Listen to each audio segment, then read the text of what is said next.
تعالوا مع بعض نعمل ورقة سجق وهوت دوج تحفة جدا، وكمان معاها زي ما انتوا شايفين البطاطس الويتشز بتاعتنا. طيب عملناها ازاي الورقة اللحمة الخطيرة اللي انتوا شايفينها دي، وكمان البطاطس بتاعتنا؟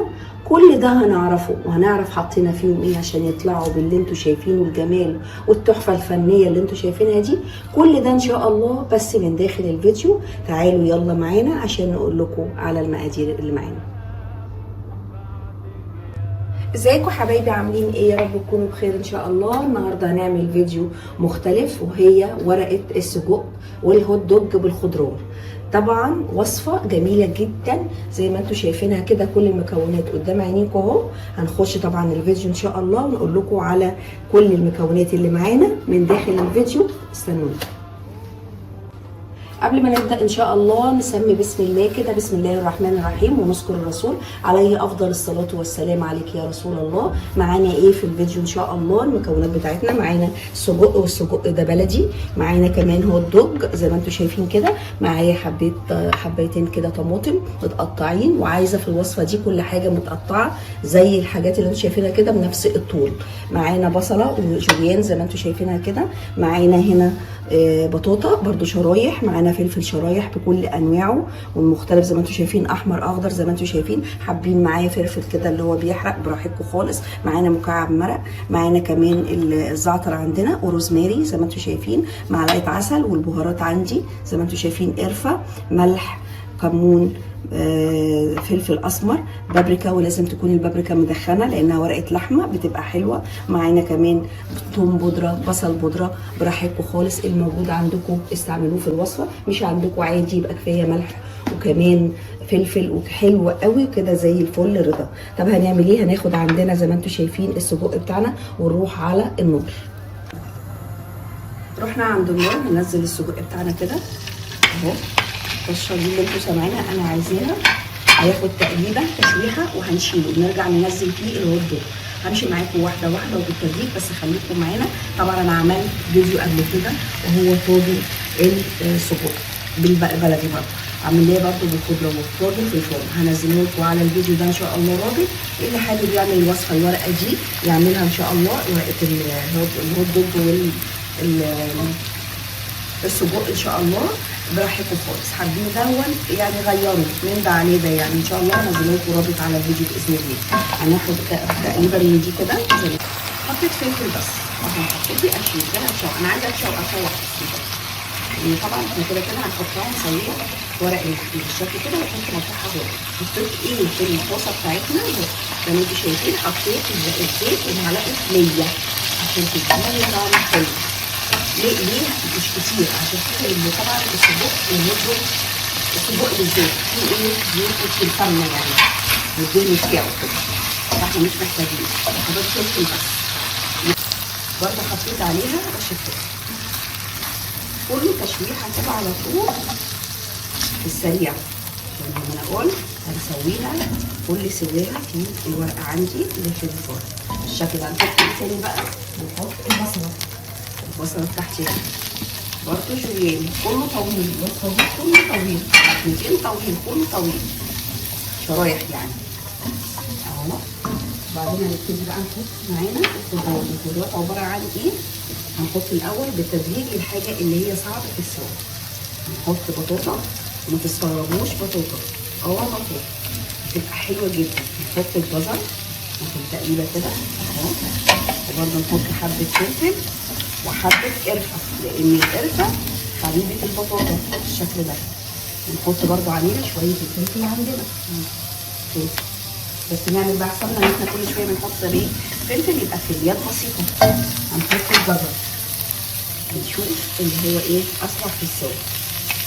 ننقي الجزر بتاعنا بالشكل ده. طبعا ايه كل ده مخزنين اللي حابب يخش على موضوع التخزين بتاع رمضان، قبل رمضان ان شاء الله يخش برضه ينفع عادي نخزن قبل العزومه بتاعتنا اهو.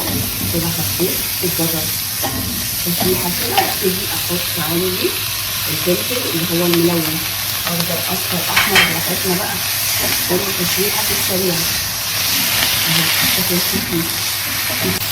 بعد كده هنحط عندنا اهو الزعتر بتاعنا اهو، نحط روزماري اهو بس. نسيب شويه، نحط الورق عندي كده لسه ما اتشوحش زي ما هو.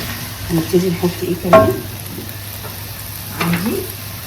الطماطم، بس الطماطم اخر حاجه. انا مش عايزه تنزل بقى ميتها هنا، انا عايزه ايه تخش كده ان شاء الله في الورقه تنزل ميتها وتسوي لي بقى الحاجات دي. ما تاخدش اكتر من نص ساعه لان كله مش حلو. ابتدي انزل السجق بتاعي. ايه كمان؟ الرز بتاعي اهو. هعمل لكم بقى، انا حاطه هنا بطاطس جنب ده. هنعمل ايه؟ هنعمل بطاطس عندي ان شاء الله برضو تعجبكم، ويدجز حلوه هتعجبكم قوي، وهنقول لكم ان شاء الله على التتبيله. بس هناخد عندنا الوك ده ونروح بيه لحد ورق الفويل بتاعنا وورق الزبده، نتبل طبعا كل البهارات بقى اللي عندنا. نحط ايه؟ بابريكا حمراء مدخنه. نحط كمان ايه؟ نحط القرفه بتاعتنا عشان هحط عسل، لان العسل كل بقى البهارات، بصل بودره، عايزين تحطوا فص ثوم حي او 3 فصوص كده حيين زي ما هم كده، تدوهم تشريحه بسيطه هنا هتبقى حلوه قوي. انا برضو ممكن اعمل كده، اقشر كده 3 فصوص واحطهم. احط الملح بتاعي وما انساش ان انا حاطه مرقه دجاج زي الفل كده. انا خلاص خلصت. اعمل ايه كمان؟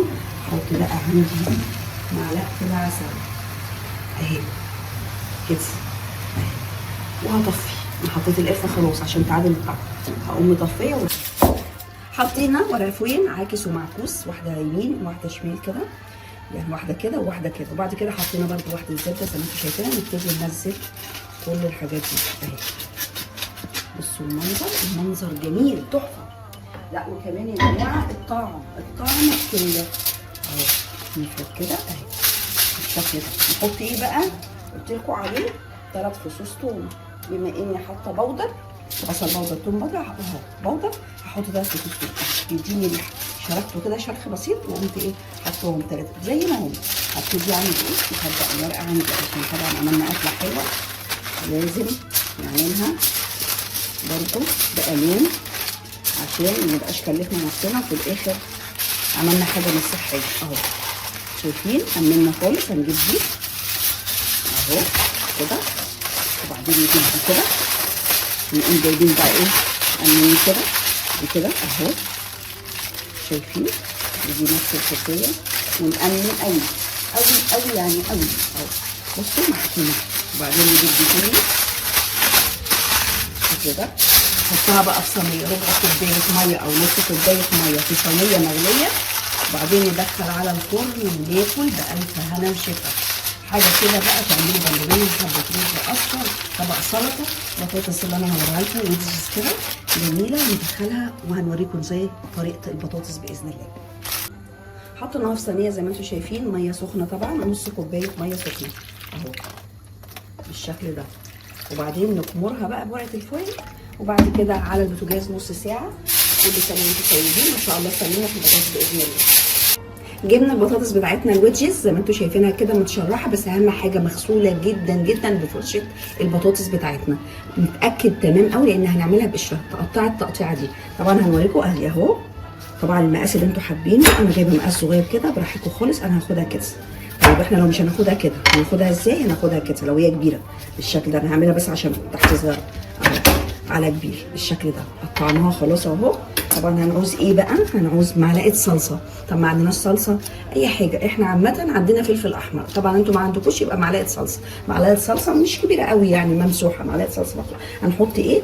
هنحط ملح. خلي بالكم خالص معانا في المكونات. هنحط ايه كمان؟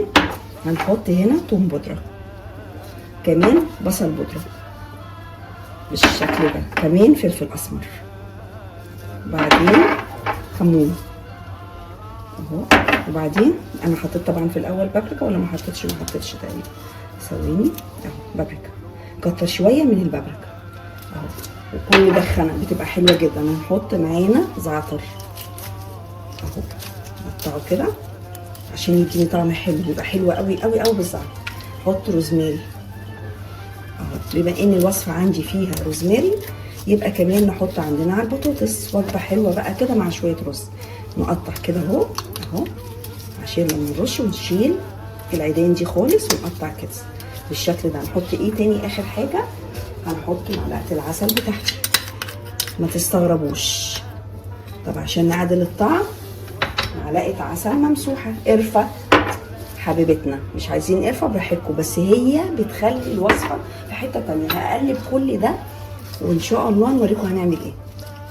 بقت سايله كده. طب ايه اللي خلاها سايله كده؟ الزيت بتاعنا. هنحط بالظبط معلقتين زيت.